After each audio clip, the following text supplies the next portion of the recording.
Una GPA kali? Una vyeti vizuri kabatini?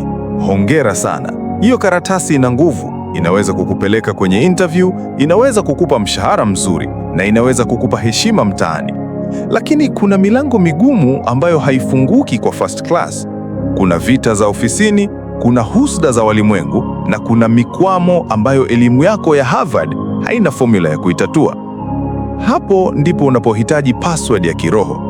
Baraka za wazazi zinafungua milango ambayo degree haiwezi. Lile neno la mama, nenda mwanangu, Mungu akusimamie, lina nguvu ya kupasua miamba ambayo akili yako haiwezi. Degree inakupa maarifa, lakini baraka zinakupa kibali. Degree inakufanya uajiriwe, baraka zinakufanya upendwe na uinuliwe. Tafuta elimu kwa bidii zote, lakini tafuta baraka za wazazi kwa magoti. Akili inakupeleka mjini, baraka zinakufanya utawale mji. Tafuta baraka.